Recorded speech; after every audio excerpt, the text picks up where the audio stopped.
It's always a privilege to come to HIV Grand Rounds, and have the opportunity to speak with all of you and present some things that I've learned from cases here over the year. I do quickly want to say that although most of the research I do is international, one of the real opportunities and kind of exciting things about being involved in sort of ECW at Ward 86 has really been an opportunity to work with people more domestically and have time to sit down with people and learn more about the clinic. So it's really been, again, a privilege to serve our patient population in this way and work with wonderful colleagues. So today, I'm going to be focusing on a case that I'll start shortly. It's got a fair amount of background, so if questions arise, I like it to be interactive. This is ARS, so I'll pull your knowledge on things. But if you get confused or you have a question, just raise your hand, if that's okay, Annie. I'd rather kind of address questions as they come up. If it's a leading question that's going towards what the answer is, I may blow you off and wait till we get to a future slide. The other thing is, as you'll see, this is a case of a patient who is not from the US, who came here briefly on a visit. And this is somewhat, I think, relevant in an increasingly global world, as I think much of the news around Ebola is covered. This is not an Ebola case, but just talking about our knowledge of what's going on in international epidemiology and how it informs the clinical care we provide here in San Francisco. On that note, so this is a 46-year-old woman whose chief complaint is progressive weakness and abdominal pain. So this is a 46-year-old woman with HIV. Her CD4 count is 417 and a viral load that's undetectable. She's from Rwanda and visiting San Francisco for a wedding. She presented to the San Francisco General ER really shortly after arriving in the city with 3 weeks of progressive weakness and abdominal discomfort, and an inability to take POs, to take anything by mouth, and failure to thrive. So she was originally diagnosed with HIV in 1998. She is currently on abacavir, DDI, and lopinavir, ritonavir, and has been on that. The history of ART was not entirely complete. There may have been some differences, but generally speaking, that regimen for roughly 10 years or so with an undetectable viral load. Extremely adherent and years of undetectable viral load. She's generally in good health and followed regularly at our outpatient clinic in Kigali, which is the capital city of Rwanda. In 2012, she developed new ascites. So although she said she was in pretty good health, there is a history here of what's been happening. So 2 years ago, when this abdominal swelling developed, she traveled to India for a diagnostic workup. So this is really a multinational case. A paracentesis was performed there to withdraw fluid, or ascites fluid, and it showed a transudative ascites, and it was ascribed to portal hypertension. She had clinical evidence of portal hypertension as well. Along with the ascites, there were some signs on imaging of esophageal varices and hepatosplenomegaly. A liver biopsy was done, and it revealed no evidence of cirrhosis, but it did note some minimal periportal fibrosis, and reportedly her Hep B and Hep C serologies were all negative at that time.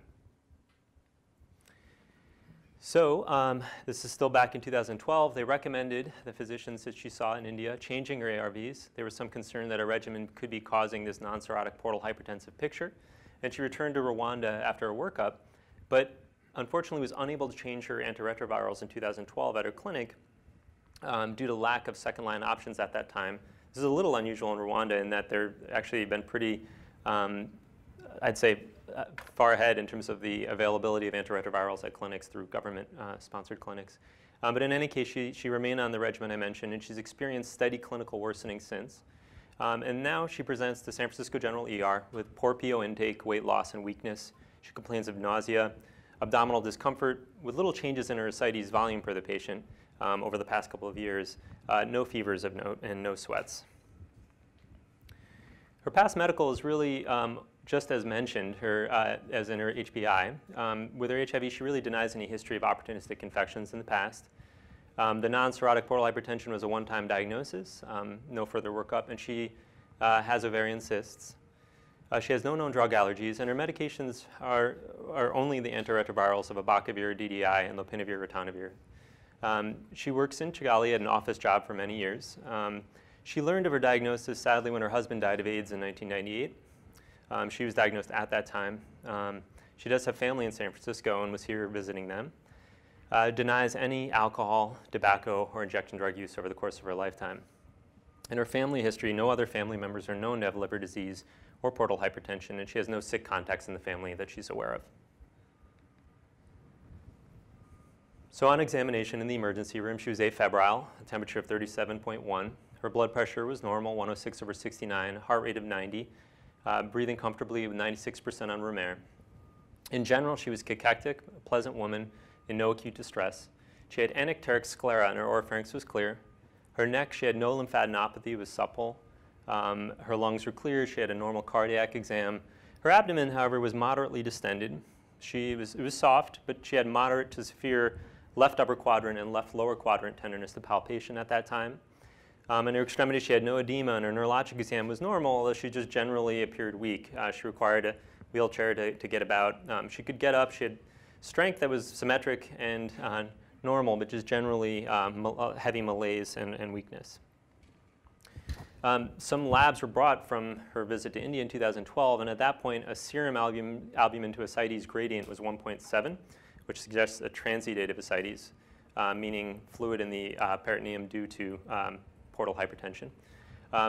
Her ascites at that time apparently was AFB smear and cytology negative, looking for tuberculosis and perhaps a neoplasm. And then a number of serologies were sent at that time, again, that she brought with her, including an ACE, an alpha-1 antitrypsin, ceruloplasmin, antimitochondrial and anti-smooth muscle antibodies, an ANA, CA125, CEA, I'm thinking perhaps about ovarian cancer, colon cancer, a toxo-IgG, an RPR, a quantiferon gold, a stool OMP. All these were performed and were negative by way of backdrop. Yeah, please. India, 2 years ago. So this is not up to date, but these are things that she had access to. Kind of exceptional, actually, for someone arriving internationally. Okay, so I will point out that it's kind of interesting, but where I work in Uganda, it's not uncommon for people to carry around their medical records with them just because clinics don't always have the infrastructure for chronic disease management. That's changing, but it's kind of interesting she came with all of these records. Also perhaps aware that she was not feeling well and might seek care here. It's the other thing it may indicate. So in the emergency room here, her white count was normal at 8. She was anemic with a hemoglobin of 6.9. Her LFTs are shown here, normal bilirubin, but a moderately elevated AST, slightly elevated ALT, and an elevated alk-phos. Her GGT was elevated as well, suggesting, again, a liver source of the alk-phos. Hepatitis B and Hep C serologies were negative. That's a surface antigen and surface antibody and an antibody. Her albumin was a bit low at 3.0. So a peritoneal paracentesis was performed, and the fluid showed 154 white blood cells. The diff is shown here. There are no neutrophils, 71% monocytes, 29% lymphocytes, and 177 red blood cells. The SAG at this time, this is again the serum albumin to ascites gradient, was 1.0, suggesting more of an exudative picture now. Cytology was negative and an initial AFB smear is negative. And on our micro, our blood cultures _2 showed no growth. A stool OMP was done that was negative, and the peritoneal fluid was sent for routine bacterial culture with no growth. And I'll let you know 2 months ahead, it should take about 2 months, but her cultures from the peritoneal fluid for MTB were negative as well. Now this is her imaging. I'm not a radiologist, but to quickly walk through the main findings, I mean, one thing that's notable is moderate ascites. This is not highlighting beautifully here, but there is enhancement of the peritoneum, suggesting peritonitis. And on ultrasound, you can see that there's actually multiple loculations in the ascites. In her imaging of the liver, it did not appear, at least by imaging, cirrhotic. There's some coarseness and some nodularity, but not consistent with cirrhosis. And her spleen was generous. It was large. She has splenomegaly. Her chest X-ray is normal. And as I mentioned, this abdominal ultrasound showed this diffusely coarse and heterogeneous liver without contour nodularity, loculated ascites with clear peritonitis, no hepatic vein or portal vein thromboses. Her chest CT was performed just to see if anything was missed, and it was normal. And a quantiferon gold was performed in-house, which was negative as well. So additional labs that were performed. She had a schistosoma IgG that was high, schistosomiasis being endemic in that area. She had a urine histoplasma antigen that was negative. And she went on to liver biopsy that was consistent with no cirrhosis, but suggestive of portal hypertension. So non-cirrhotic portal hypertension. She had no granulomas, AFB, GMS staining of the liver was normal. The tissue was sent to University of Washington where they do a TB PCR that was negative, and a repeat paracentesis that was large volume was done and sent to UW for TB-PCR that was also negative. And here's their liver biopsy. The main thing is that it shows, again, I'm neither a radiologist or a pathologist, but is definitive portal vein sclerosis. And you can see if this is a portal vein, there's just a lot of scarring sclerosis around the vessels. The other pattern that was seen was atrophy and regeneration with atrophic plates in the center, suggestive of nodular regenerative hyperplasia. Okay, so I've given you a lot of data. And now the question is, you're seeing this patient, what do you think is the most likely etiology of this patient's portal hypertension?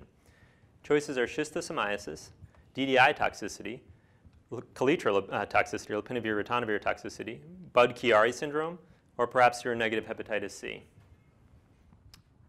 Fascinating. Wow, that's actually an interesting spread to see. And suggests that this is a difficult case, which is good. All right. So I'm going to talk about each of these and come back to these questions. So just as a quick side note, so schistosomiasis, I'll talk about, definitely can be associated with non-cirrhotic portal hypertension through thromboses of eggs, actually, to the portal vasculature. DDI toxicity, I'll talk about. Lopinavir-ritonavir toxicity, not a likely cause in the scenario, and I'll talk about it. Budd-Chiari is hepatic vein thrombosis, and the absence of thromboses on the ultrasound exclude this diagnosis.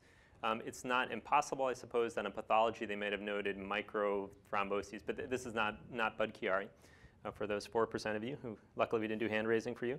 And then seronegative, I'm just teasing, it's okay to be wrong.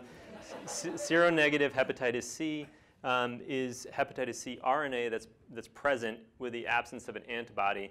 Has been described classically, though, that would present with cirrhosis, which this patient doesn't have. And she also doesn't really meet the primary risk factors for seronegative hepatitis C, which tend to be a low CD4 count, injection drug use, et cetera. All right. Great. The two processes were chronic non-cirrhotic portal hypertension, I think was one of the things to address. And that's been going on, as we can see, for a couple of years. She does have esophageal varices, splenomegaly, and ascites. And then there's this subacute peritonitis with the really worsening abdominal pain, because as you back with the initial presentation in 2012, these features are relatively recent. She said 3 weeks on presentation, and then over time it kind of came out maybe 1 or 2 months. So subacute process of abdominal pain, this nausea, vomiting, fatigue, anorexia, weight loss, that's relatively recent. And loculated ascites is certainly new compared to 2012, where she did not have that. It's also gone from a transudative process, which again suggests portal hypertension leading to what we typically think of as ascites, to now a loculated exudative ascites, suggesting another process is going on top of that. All right. Okay, so what I'm going to discuss a bit is the differential diagnosis and special considerations for non-cirrhotic portal hypertension and HIV infection, and in patients perhaps from East Africa as well. This is a busy slide, but it's really somewhat about architecture here. So the differential diagnosis of non-cirrhotic portal hypertension is not something we see all that commonly, although as I'll get to, there's an elevated risk, it appears, in HIV-infected persons. So the way to think of it really, the easiest way, I think, is an anatomic description of how you could get this process. And when I say anatomic, you can think in the liver, after the liver, before the liver, for broad strokes to start. So if this is pre-hepatic, before the blood comes to the liver, if you had portal vein thrombosis, a clot here, or a massive splenomegaly where you're sending a lot of splenic blood flow to the liver, those both can result in elevated pressures in the portal venous system and portal hypertension. Now, post-hepatic processes refer to things that come after the liver. That would be a great case of, Budd-Chiari would be a classic example, or constrictive pericarditis, things that slow or increase the pressure in the hepatic venous system can also lead to portal hypertension. So those are broad strokes outside of the liver, pre and post-hepatic. Intrahepatic, it gets more, I think, a little bit more complicated, but also quite interesting. And this really has to do more with the microanatomy within the liver, where you have sinusoids, where the portal venous blood flow comes in, and then you have the, other way around. You get the portal vein and hepatic artery delivering blood flow, and then into the central vein, which eventually will go back to the hepatic vein and the inferior vena cava. So pre-sinusoidal, refers to things that will come before this sinusoidal architecture within the liver. Examples include biliary disease, like primary biliary cirrhosis or primary sclerosing cholangitis. Malignancy can do this, so lymphoma with occlusion of the intrahepatic portal vein is an example.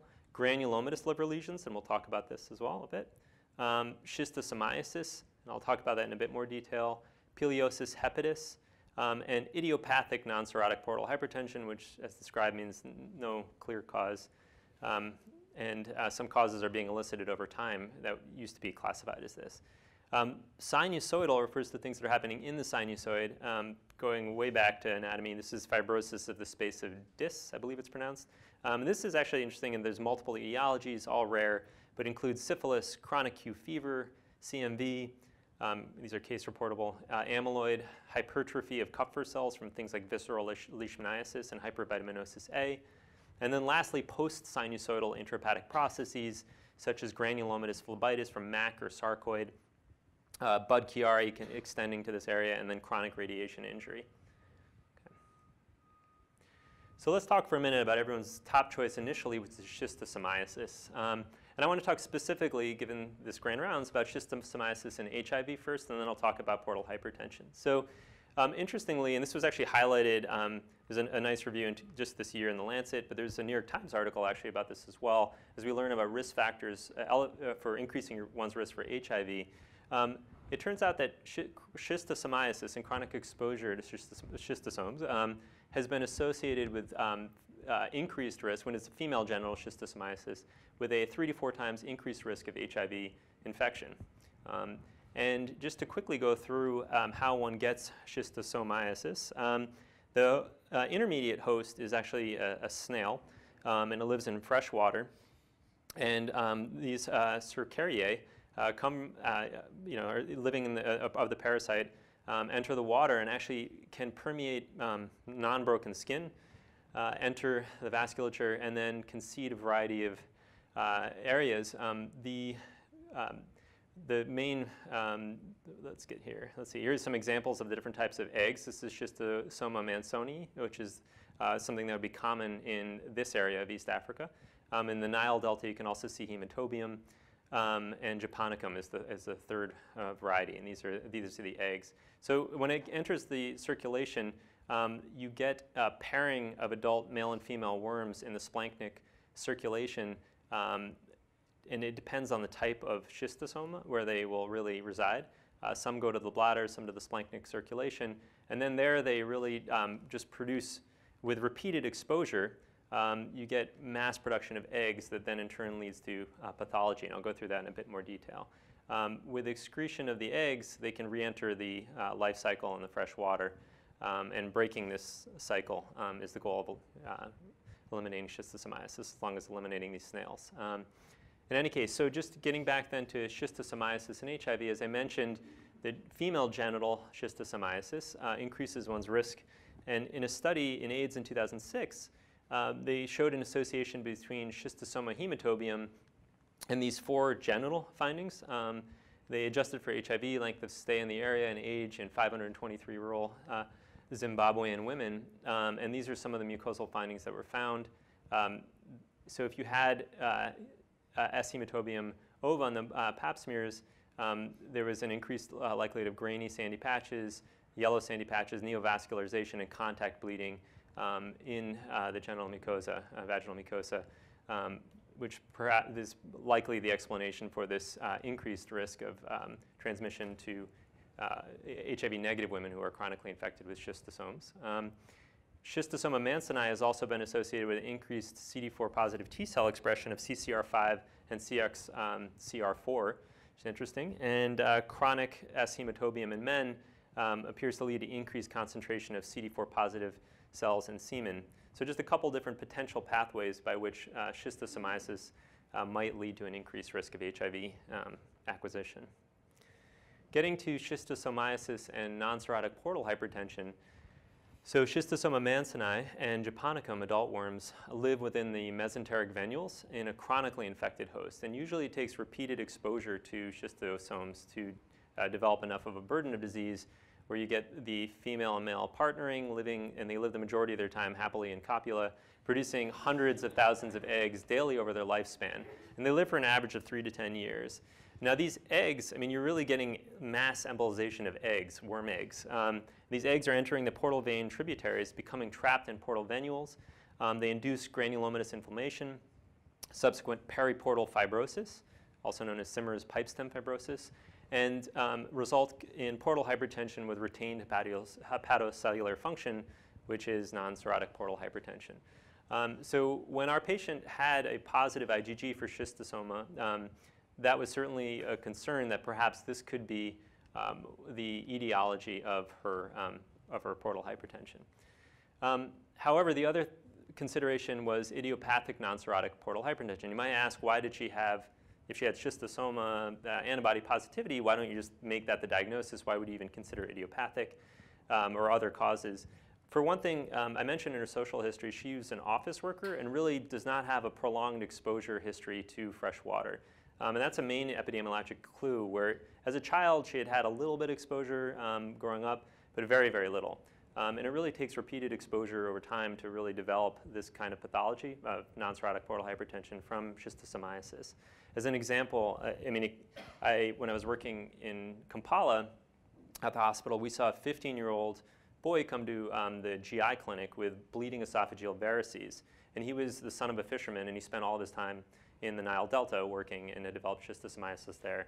But it's that level of exposure classically, and not an office worker living in a capital who spent decades in the city coming in now with portal hypertension. So that really made us think about other causes. We did treat her with praziquantel, or she was treated with praziquantel by the ID docs here. But there were some other clues that maybe something else was going on. So the diagnostic criteria of idiopathic non-cirrhotic portal hypertension includes, of course, having signs of portal hypertension, not surprisingly, excluding cirrhosis on liver biopsy, excluding other causes of chronic liver disease, and she had had many of these excluded, including Hep B and C, alcoholic or non-alcoholic steatohepatitis, autoimmune hepatitis, hemochromatosis, Wilson's disease, or PBC, and then excluding conditions causing non-cirrhotic portal hypertension without liver disease, such as schistosomiasis, sarcoidosis, and congenital liver fibrosis, and then excluding, as I mentioned, thromboses in the portal and hepatic vein. So the diagnosis is made after exclusion of the more common cause of portal hypertension. There's multiple synonyms in the literature that can make this a bit confusing to review, and they likely represent the same entity, and that include hepatoportal sclerosis, idiopathic portal hypertension, and nodular regenerative hyperplasia. And the role of liver biopsy, as she obtained, is really twofold. It's to exclude cirrhosis and try to evaluate for the specific etiology of the non-cirrhotic portal hypertension. Interestingly, so there is evidence of an association with HIV, as I mentioned, and this was noted in the mid-2000s, published in AIDS by Mallet et al. And the thinking as to how idiopathic non-cirrhotic portal hypertension develops is that there's probably more than one mechanism that can cause it. Related to HIV and perhaps her country of origin, chronic abdominal infections are one theorized way that this can happen, that bacterial infections of the gut can lead to repeated septic embolization and obstruction of small portal veins. This could explain, as I mentioned, the higher incidence of idiopathic non-cirrhotic portal hypertension in developing countries, which has been reported. And perhaps bacterial translocation has been theorized of the gut associated with HIV could underlie some increased risk of this condition in the HIV-positive population. I mentioned splenomegaly as a pathway with increased blood flow to the portal system. And then the other possibility is medication.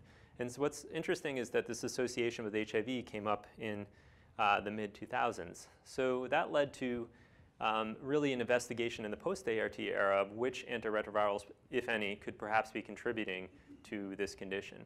And in CID, do I have the year up here? I don't think I do. Sorry about that. But this is in the mid-2000s or late 2000s, a paper titled Association of Non-Cirrhotic Portal Hypertension in HIV-Infected Persons and ART with didanazine, a nested case control study. So in the post-ART era, there's a series of case reports that have been published on idiopathic non-cirrhotic portal hypertension, also, as I mentioned, listed in some cases as nodular regenerative hyperplasia in HIV-positive patients. And the role of specific antiretroviral drugs in the case reports was unclear at that time. There's multiple drug exposures, of course, and you're trying to pick this apart. Some theorize that because the adenosine exposure may be associated with increased cardiovascular risk with a prothrombotic state due to an increase in pro-inflammatory mediators, as was hypothesized by the authors and by others, that perhaps the adenosine is resulting in endothelial and mitochondrial damage of the portal system as well that could be causing this process. So the design was meant to identify specific risk factors for this condition of idiopathic non-cirrhotic portal hypertension. It's really a mouthful. In a nested case control study within the Swiss HIV cohort study. And the way that they did it is, this is a cohort study going forward, so longitudinally over time, similar to our scope and options cohorts. And they looked back through their patient charts and retrospectively found, case controls are really ideal for rare diseases. And they found cases of idiopathic non-cirrhotic portal hypertension. And then for each control, each case, they selected 5 controls from the same cohort. They selected people who didn't have viral hepatitis, that had a similar date of HIV infection within plus or minus 6-month window, and who had similar follow-up time in the cohort. And these are the results. So as I mentioned, a rare condition. Over the 8-year period, they had 15 cases of non-cirrhotic portal hypertension in their population. Their first symptoms ranged from elevated liver enzymes to even presenting with hematemesis from bleeding esophageal varices or ascites. All 15 were ART experienced, so that was an initial clue. Now this is a bit of an interesting way to display this information, but just off the bat, the unadjusted, sorry it's on the bottom here, but the unadjusted odds of non-cirrhotic portal hypertension with DDI exposure was elevated at 3.4 times the risk. Here's the confidence interval here, from about 1.5 to 8. In unadjusted looks at covariates, several odds ratios are going up and down for age, MSN transmission, low CD4 count, diabetes, other types of ART. And the bottom line is when you adjust for DDI, this all goes away. All of these odds ratios cross 1 now. You can see the p-values in turn are all great, elevated. Now DDI adjusting for each of these individual covariates remained really significant in all categories. As I mentioned, these are all bivariate associations. In any case, the thrust of this is that DDI appears to be the causative agent behind the development of this process of nodular regenerative hyperplasia or idiopathic non-cirrhotic portal hypertension. So the way that didanosine-related liver pathology has been described is really 3 patterns. This is not a drug we're using all that much anymore, although for the providers here, does anyone have a patient on DDI? I can say I do, or I did. I managed to get him off after a lot of discussion. Okay, interesting. So this may be then more an example of someone coming from another setting where DDI is still used. But the 3 types of injuries include acute idiosyncratic hepatic injury, lactic acidosis with fatty change, it's called LASH, and the last that I just described, this non-cirrhotic portal hypertension-related changes. The common features in this DDI-associated condition are sinusoidal fibrosis with congestion and dilation, portal vein sclerosis, and nodular regenerative hyperplasia, which is the pathologic description here, commonly associated with vascular flow abnormalities in the liver and portal hypertension. You can also see central vein or hepatic vein sclerosis and chronic venous outflow obstruction. So in summary, this case, at least her portal hypertensive chronic picture, was one of idiopathic non-cirrhotic portal hypertension due to chronic DDI exposure. Pathology was most consistent with that, as well as her history, not consistent with schistosomiasis, despite her exposure, with some hints from the epidemiology as well. So she had a long history of DDI exposure in Rwanda. Her provider here, an excellent provider, changed her Truvada and raltegravir. And as I mentioned, she did receive treatment with praziquantel ×1, but her OMP was negative, and this was not thought to be the primary pathologic process. Okay. All right, so just to switch gears here then for a minute to the next condition. Let's see how I'm doing on time. Okay, 15 minutes. So now the other question is she has this loculated ascites and peritonitis. When you think through the different possibilities of what could be going on, and I will say this is not necessarily an intuitive or obvious one, or even an easy one clinically, but what do you think is the most likely thing? Could this be undiagnosed ovarian cancer in this one with a preceding history of cysts with peritoneal metastases, TB peritonitis, histoplasmosis, DDI toxicity as well, or is this a run-of-the-mill case of SBP?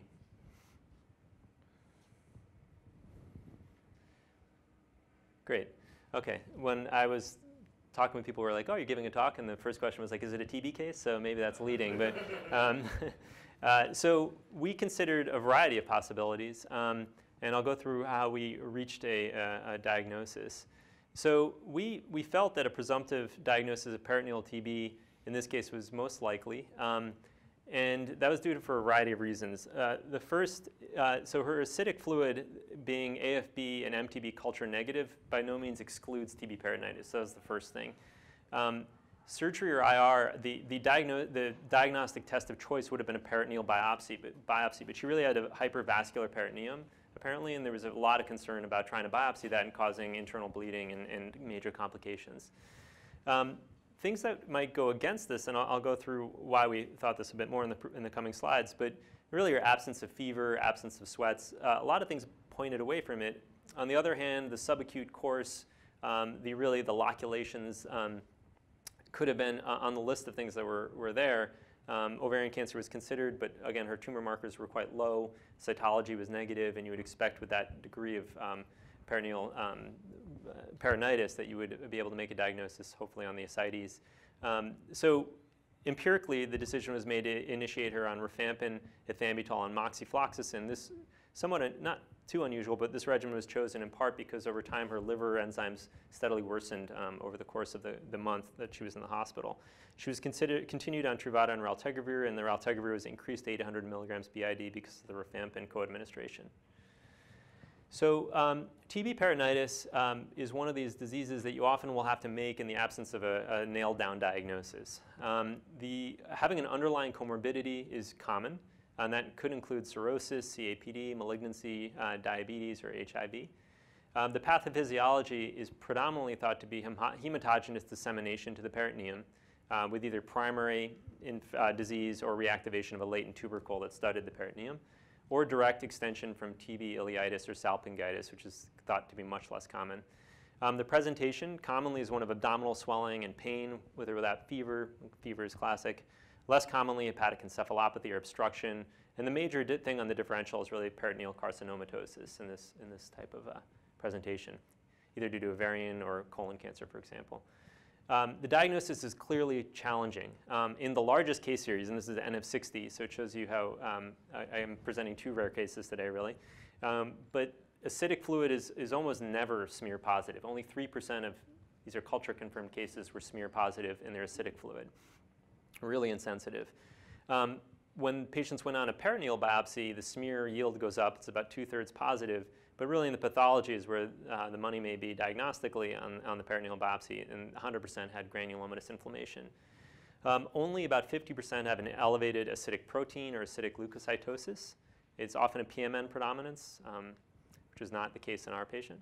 Acidic MTB culture is positive in less than 20%, so normally the gold standard, really low yield here, which makes it very challenging.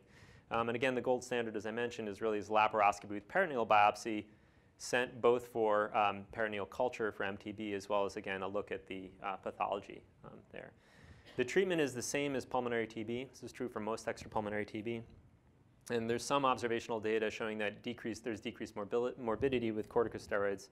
But really the takeaway is on the bottom here that prompt initiation of therapy appears to be, at least in these case series, quite clearly associated with better survival.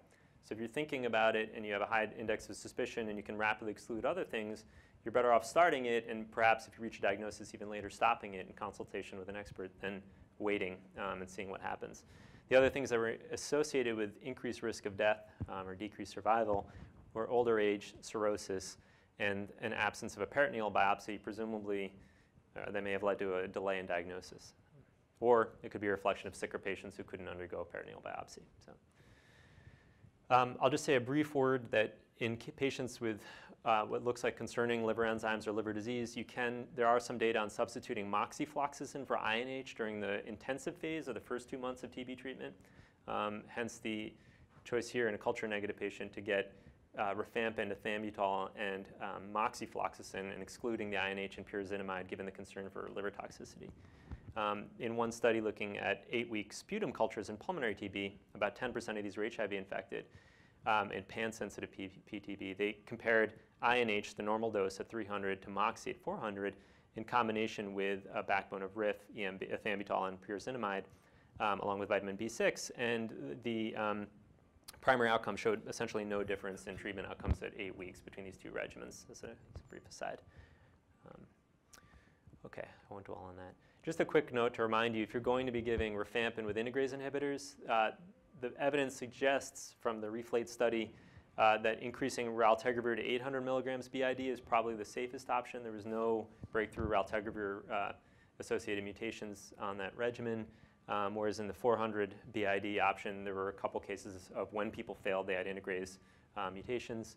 And then from the best that we can tell, again, not clear data as of yet, but dolutegravir has to be increased to 50 milligrams BID when given with rifampin at this time, based on some initial PK studies. So clinical follow-up, this patient was followed in Ward 86 by our primary provider and Ward 94 by myself. And she's been really here. The main reason I think this was the diagnosis is that she's improved a lot on this regimen. She's gaining weight. Her abdominal pain, nausea, and distension have resolved. She does have ongoing fatigue. And a repeat abdominal CT 4 months into TB treatment showed marked improvement in peritonitis. The loculitis ascites had really gone away almost completely. But she does have persistent evidence of portal hypertension, including extensive varices, which is probably a result of this chronic DDI exposure. Unclear to what extent she'll have a reversal of the portal hypertension. It seems unlikely. Okay, so I'm really quickly going to do, I was told 2 cases is best, even though I had 2 in there. This is just mainly a photo and then your thoughts. So this is a patient of mine who is a 50-year-old man with HIV, CD4 count in the 400s, undetectable viral load 2 years ago, who's on Atripla. His other past medical is notable for over 50 pack years of tobacco use, PCP at the time of initial diagnosis, and a history of zoster, shingles. So he's lost to follow-up for 2 years. And when we talked about why, I said I was just feeling fine, got too busy with work to come into clinic. Now returns to clinic with a CD4 count of 38, viral load of 85,000. There's a number of social issues here which I will not be addressing, although they merit discussion. And he was restarted on Truvada and boosted darunavir. I saw him again in clinic 2 months later, and his CD4 had come up to 68. He has undetectable viral load, but now he's complaining of left buccal mucosal pain for a month. Really completely otherwise negative review systems. And I hope it projects okay, but this is what he came into clinic with. So I'm sitting in a clinic room and see this lesion here. And really kind of noting a fair amount of pain around this area as well. So my question for you is, what is your differential diagnosis for this oral lesion? Do you think, okay, this is squamous cell carcinoma, guy's a smoker. This is condyloma due to HPV, perhaps with some degree of iris since restarting his ART. Is this verrucous condylomata due to secondary syphilis? Is this an atypical HSV? Or is this someone with poor dentition who's just developed scarring along the buccal mucosa and that's getting worse and worse? Okay, so where do people come down? Great. This is what I thought as well. I'm the leading 64% here. And I referred him to ENT urgently. They actually did a punch biopsy and said it was benign. But then they decided, and I'm happy they did, to immediately proceed with an excisional biopsy at like a day or 2 later. And the diagnosis is verrucous squamous cell carcinoma. So this is a subtype of SCC that presents as these clearly defined exophytic, sometimes described as cauliflower-like lesions resembling warts, and can be confused with warts. And we can certainly see extensive, so the second guess of HPV is it is reasonable. You can see extensive HPV and sometimes even worsening or inflammatory responses in the setting of an immune reconstitution like he was having. The 3 primary locations for verrucous SCC are oral mucosa, anogenital lesions, and the plantar foot. The oral SCC variety is associated with heavy tobacco use, which is what his primary risk factor was in this case, I think. Okay, and to end on a completely separate note, I was carving pumpkins this weekend with my kids. My son was very into it, pulling out here, and my daughter, meanwhile, looked inside and said the guts were gross. She didn't want to touch the pumpkin guts. So he then promptly took over her pumpkin and emptied it out for her. But I want to thank Press Jagannathan. He's really provided excellent care to the primary patient, and it's been a pleasure working with him from the TB clinic side. Annie for really helping me think through this case, and Diane as well with her experience around DDI exposure and talking about the case, and then Julie Higashi. Linda Farrell is a pathologist for this case, and Vivek covered my clinic for the patient with after I had sent him to ENT for the buccal mucosa while I was in Uganda when his diagnosis came back. So thank you all. Take care. Yeah.